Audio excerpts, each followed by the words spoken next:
और इस बार सिर्फ छोटी उड़न तश्तरियां ही नहीं आई थीं, बल्कि उनकी मातृ जहाज भी साथ ही पहुंच चुकी थी। हालात ऐसे बन चुके थे कि अब पीछे हटने का कोई रास्ता नहीं बचा था। मजबूर होकर कप्तान पाइके ने जहाज को ग्रह के केंद्र की ओर ले जाने का आदेश दिया। लेकिन जैसे जैसे वे केंद्र के पास पहुंचते गए, वैसे वैसे वायुमंडलीय दबाव और भी ज्यादा बढ़ता गया। अगले ही पल पीछा कर रहे आक्रमणकारी जहाज इस दबाव को झेल नहीं पाए और उन्हें आगे बढ़ने का मौका ही नहीं मिला। हालांकि एंटरप्राइज की हालत भी कुछ खास बेहतर नहीं थी। दबाव के कारण जहाज की बाहरी संरचना से डरावनी चरमराने की आवाजें आने लगीं। निचले हिस्से की संरचना बुरी तरह क्षतिग्रस्त हो चुकी थी। पूरे जहाज को खतरे में पड़ने से बचाने के लिए पाइके ने बिना देर किए 20वीं मंजिल से नीचे के सभी हिस्सों को अलग करने का फैसला लिया।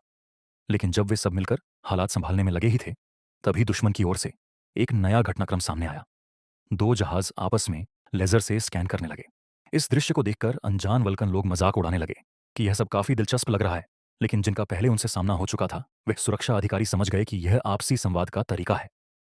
यही सोचकर सुरक्षा अधिकारी चुपचाप पहले वाले जहाज के पीछे पहुंच गया और आक्रमणकारियों की ही संचार प्रणाली का इस्तेमाल करते हुए मातृ जहाज को संदेश भेज दिया।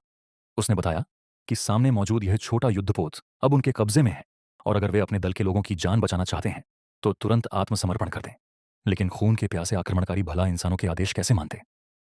अगले ही पल उन्होंने उस कथित तौर पर कब्जाए गए जहाज को पूरी तरह तबाह कर दिया। यह नजारा देखकर सुरक्षा अधिकारी बुरी तरह दहल गया।